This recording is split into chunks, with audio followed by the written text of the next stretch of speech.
혹시 2015년도에 개봉한 인사이드 아웃이라는 애니메이션 영화를 혹시 보신 분이 있으신지 모르겠습니다.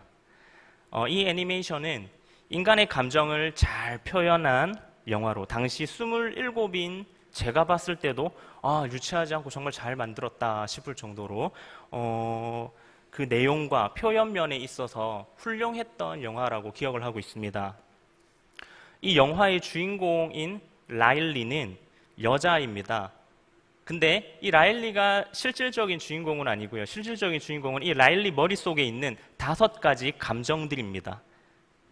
기쁨이, 슬픔이, 버럭이, 까칠이, 소심이, 요 5 감정들이 요 머릿속에 컨트롤 센터를 딱 만들어 놓고 있는 거예요. 그래서 기쁨이가 버튼을 딱 누르면 어떻게 될까요? 제가 막 기뻐요. 그리고 소심이가 버튼을 딱 누르면 소심해지는 거예요. 지금 제 머릿속에 있는 소심이가 제 머리를 딱 눌러서 제가 지금 굉장히 소심해져 있는 상태입니다. 그런 식으로 지금 여러분 웃으셨을 때는 기쁨이가 버튼을 눌러서 이렇게 웃는 거죠. 그런 식으로 이렇게 표현을 한 겁니다. 그러니까 여러분들이 보시기에 이 5 감정 중에서 가장 좋아 보이는 감정이 무엇으로 보이시나요? 예, 맞죠. 감사합니다. 기쁨이, 맞아요. 이 우리가 생각할 때 5 감정 중에 가장 좋아 보이는 감정은 이 기쁨이라고 생각하기 쉬워요. 그리고 실제로 영화상에서도 기쁨이 자기가 자기를 최고의 감정이라고 생각을 합니다. 그래서 항상 이 라일리를 기쁘게 하기 위하여 기쁨이는 사방팔방으로 뛰어다니는 것이죠. 근데 한 감정이 나설 때마다 라일리가 너무 슬퍼져요. 그 감정은 뭘까요? 슬픔입니다. 이 슬픔이가 나설 때마다 라일리가 슬퍼하는 모습을 보고 이 기쁨이가 마음을 단단히 먹습니다. 저 슬픔이를 못 움직이게 해야 되겠다. 그래서 라일리를 기쁘게만 해야지. 그래서 이 기쁨이는 슬픔이를 꼼짝도 못하게 만듭니다. 슬픔이가 움직이려고 할 때마다 무슨 수를 써서라도 그 슬픔이를 막는 거예요. 그래서 당연히 라일리는 매일매일 기쁜 삶을 살게 되는 것입니다. 그러다가 또 하루는 슬픔이가 딱 나서려고 할 때 그것을 기쁨이가 막으려고 합니다. 그 상황 가운데 이 둘이 불의의 사고를 당해서 컨트롤 타워에서 이탈하게 됩니다. 그러면 라일리는 기쁨과 슬픔을 상실한 채 감정의 붕괴가 오게 됩니다. 그래서 이 5 감정들은 함께 모여서 이 붕괴된 라일리의 감정을 회복시키기 위해서는 라일리가 인생에 있어서 가장 기뻤던 때를 회상하게 해서 이 감정을 회복하게 만들어야 되겠다라는 어떤 처방전을 내놓습니다. 그렇게 해서 이들이 라일리의 머릿속을 막 헤집어서 최고로 기뻤던 때를 딱 찾아냈어요. 근데 최고로 기쁜 그 회상의 순간이 이상하게 시작합니다. 분명 가장 기쁜 기억일 텐데 라일리가 어렸을 적 하키팀에서 마지막 그 골을 놓쳐서 인생에 있어서 가장 슬퍼하는 장면으로 그 기억이 시작되었던 것입니다. 바로 그 직후에 가족과 친구들이 찾아와서 진심으로 위로하고 그리고 진심으로 안아주고 사랑하고 괜찮다라고 위로해줬을 때 바로 이 라일리는 인생에 있어서 가장 기뻐했다라는 것이죠. 그때서의 감정들은 슬픔이 있어야 비로소 기쁨이 가치가 있다는 것을 깨닫게 되고 감정을 잃었던 라일리는 슬픔을 통해서 진정으로 슬퍼하고 그리고 기뻐하는 그리고 또 그것을 통하여 회복하는 모습을 보여주면서 이 영화는 끝을 맺게 됩니다. 본 영화는 인간이 슬픔이라는 감정을 얼만큼 무시하고 있는지를 지적합니다. 행복한 삶을 살기 위해서 슬픔은 필요 없다. 이러한 단순한 생각을 뒤집기에 충분한 영화인 것이죠. 정말 진정한 기쁨을 위해서는 슬픔 또한 동반되어야 한다는 것을 잘 표현해 줬습니다. 우리도 슬픔이라는 표현을 무시하고 있지는 않습니까? 하지만 슬픔이 없이는 기쁨도 없듯이 슬픔이 있어야지만 기쁨을 느낄 수 있기 때문에 우리는 슬픔을 피해서는 안 되고 잘 받아들여야만 합니다. 우리는 좋은 일 그리고 나쁜 일을 양단해서 나쁜 일을 당했을 경우 분노하고 화를 내며 그리고 절망하는 경우가 많습니다. 그렇기에 새해가 되면 항상 비는 것 중 하나가 복이지요. 즐거운 일만 가득하길 그리고 행복한 일만 가득하길. 물론 맞는 말입니다만 우리의 행복이 더 가치 있게 되기 위해서 슬픔 또한 존재해야 함을 기억해야 합니다. 하지만 이 영화는 하나님이 등장하고 있지 않습니다. 즉 하나님을 모르는 사람이 이 영화를 제작을 했는데요. 그래서 인간의 감정밖에 설명하지 못합니다. 그 감정의 선에서밖에 설명하지 못해요. 오늘 우리가 함께 나누는 하나님의 공의는 이 감정을 초월하는 것입니다. 이 하나님의 공의에 대해 함께 말씀을 나누기를 원합니다. 말씀으로 돌아와 오늘 본문 말씀은 사실 열왕기하 마지막 부분 전체를 포괄하고 있는 말씀입니다. 역사서 중 어떻게 보면 가장 중요한 부분인 이 결말, 이스라엘의 남유다의 마지막 부분을 기록하고 있는 것이 바로 우리가 함께 읽었던 이 열왕기서인데요. 그런데 이 내용이 좀 이상하게 흘러갑니다.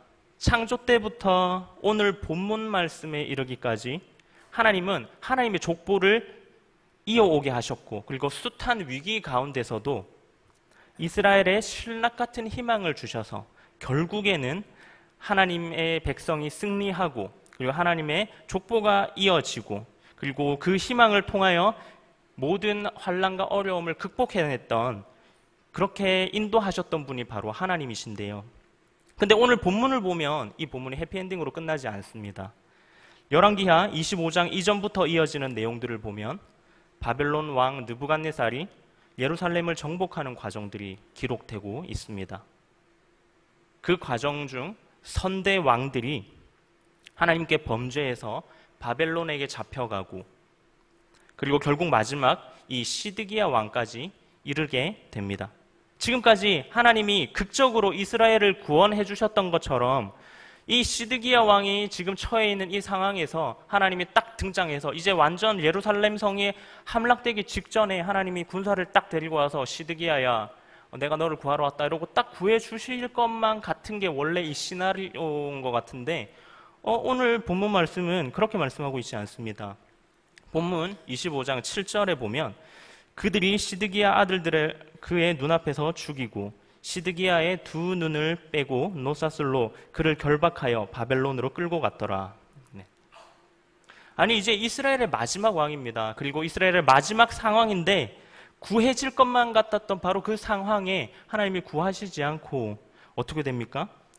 그 마지막 왕이 결국 잡히고 자기 눈앞에서 자기들의 아들들이 죽는 것을 보게 되고, 그리고 그 후에 자기 두 눈을 뽑히고, 그리고 결박돼서 바벨론으로 끌려갑니다. 왕이 끌려가니 그 나라는 어떻게 되겠습니까? 하나님의 성전과 왕궁, 그리고 집들을 불사르고 예루살렘의 성벽을 무너뜨리고 완전 쑥대밭으로 만들어버립니다. 이스라엘의 찬란했던 역사가 여기서 막을 내리게 됩니다. 본문 25장 26절까지는 하나님의 백성들이 박살나는 장면이 계속 이어집니다.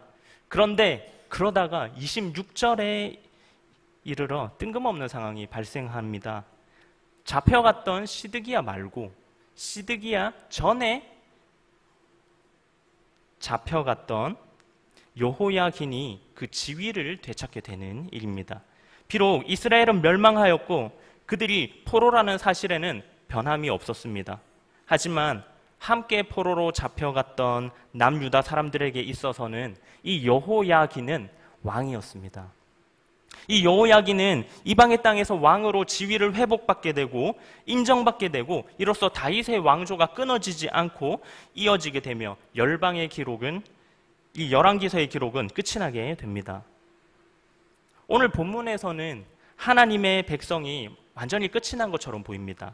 하지만 하나님께서는 이 여호야긴을 석방시키고 그의 지위를 다른 왕보다 더 높게 회복시킴으로 인해 다윗의 족보를 잊게 해주십니다.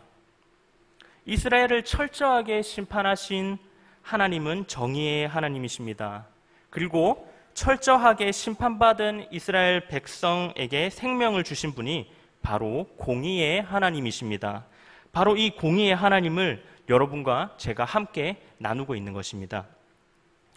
아니 근데 하나님이 진짜 백성들을 사랑하신다면 꽃길만 걷게 해줘야 되는 거 아닙니까?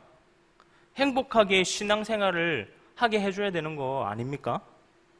근데 왜 이렇게 너덜너덜해질 때까지 이렇게 놔두시는 걸까요? 의구심을 가질 수 있지만 하나님은 이 철저한 심판이 있어야지 경험할 수 있는 하나님의 공의를 실현하기 위해서 이 방법을 택하신 것이라는 것을 우리는 깨달아야 합니다. 하나님의 심판이 없이는 우리는 하나님의 공의를 쉽게 경험할 수 없습니다. 우리가 죽을 것만 같은 힘든 상황에서 하나님의 긍휼을 더욱 간절히 원하는 그 원리도 바로 여기에 있는 것입니다. 우리 신자들의 신앙생활 가운데서도 이와 같은 상황들이 발생합니다.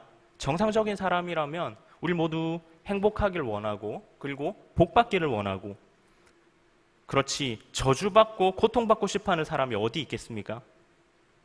그렇기 때문에 우리가 간구하는 복과 행복이 잘못됐다라고 말은 할 수 없습니다. 하지만 이러한 기도를 하는 신자에게 만약 불행과 슬픈 일들이 일어난다고 해서 그 신자가 죄가 있고 저주받았다라는 식의 해석이 잘못된 것이죠. 다시 말해 우리에게 불행한 일이 일어난다는 것은 하나님께서 우리에게 공의의 하나님을 더욱 풍성하게 경험하게 하시려고 우리 삶에 개입하신다는 뜻입니다. 이것이 하나님의 공의입니다. 하나님의 공의가 없었다면 우리는 복을 빌 수도 그리고 이 자리에 나아올 수도 없습니다. 그래서 우리 신자들의 삶의 저변에는 하나님의 공의를 기뻐하고 감사하는 자세가 깔려 있어야만 합니다. 힘들고 슬픈 일이 내 삶에 찾아온 데에서 너무 낙심하지 않으셨으면 좋겠습니다. 그것은 공의의 하나님이 저와 여러분의 신앙생활을 더욱 풍성하게 하시기 위한 목적이 있기 때문입니다. 그렇기에 우리는 이 슬픔이 즐거움과 기대로 변할 수 있을 정도의 신앙으로만큼 성장해야 됩니다. 그러기에 3가지 단계를 권면합니다. 그 첫 단계로 절대 맹목적으로 하나님을 믿지 마시라는 겁니다. 제가 하는 설교의 거의 모든 부분에 공통적으로 나오는 내용입니다. 우리는 하나님께서 선물로 주신 그 자유의지를 가지고 하나님을 믿는 것을 선택한 것입니다. 누가 시켜서 우리가 기계적으로 하나님을 믿는 것이 아니기 때문입니다. 의심해도 좋습니다. 의심하셔야 합니다. 아무리 우리가 의심해봐야 진리는 변하지 않기 때문입니다. 우리는 의심하는 과정을 통해서 진리의 하나님을 경험할 것이고 공의의 하나님을 느끼게 될 것이기 때문입니다. 하나님은 선한 뜻을 가지고 하는 그런 의심에 대해서 내치시지 않으십니다. 베드로가 바다에서 빠졌을 때 손 내밀어 주신 분이 예수님이고 도마가 의심할 때 만져보게 해주신 것도 바로 예수님이시지 않으십니까? 이 과정을 통해서 불완전한 우리는 공의의 하나님을 몸으로 체험할 수 있게 되는 것입니다. 저 또한 맹목적인 신앙을 가졌었습니다. 모태신앙이신 분들은 아마 다 저와 비슷한 상황을 겪었다라고 생각을 하는데요. 그런 제가 신학을 하면서 수많은 질문을 던지고 그리고 수많은 의심을 던졌습니다. 그리고 그런 과정 가운데 정말 끝으로 가서는 내가 이 신앙을 가지고 있어야 되는가, 이 신앙을 버려야 하는 것인가, 정말 그 단계까지 가서 제가 깨달은 것은 하나님은 공의로운 그 하나님의 공의로운 모습을 제가 발견할 수 있었다라는 것입니다. 그리고 그 공의의 하나님은 분명히 살아 계시다라는 것입니다.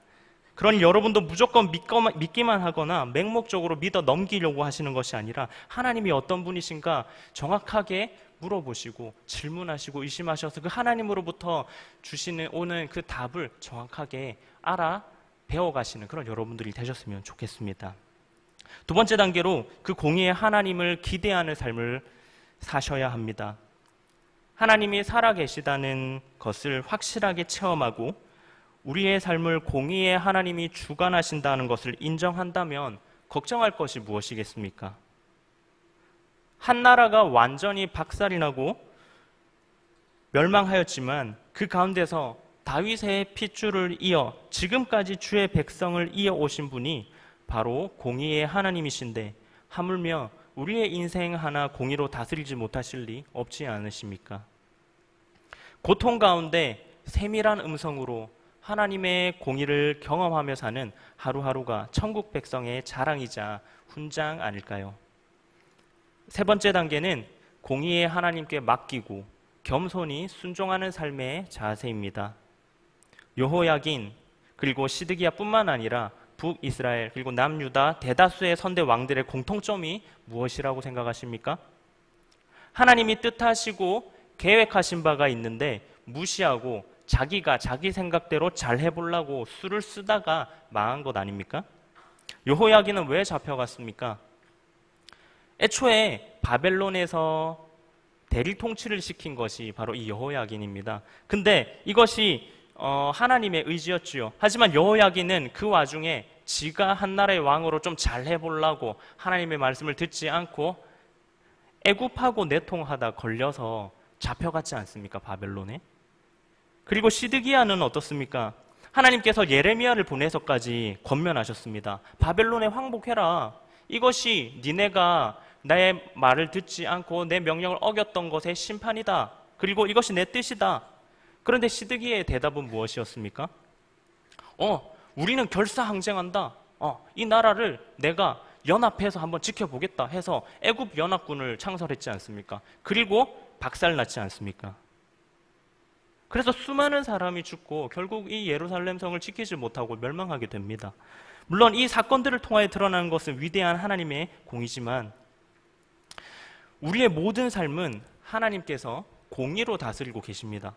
우리가 우리의 지각으로 전혀 이해되지 않고 더 좋은 방법이 있는 것 같다 할지라도 공의로 우리를 다스리는 하나님의 말씀에 먼저 겸손히 반응하는 저와 여러분이 되시기를 소망합니다.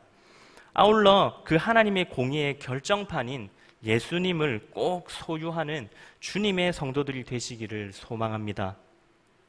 동화 백설공주 이야기는 다들 아실 것입니다. 백설공주의 등장인물이 누가 있지요?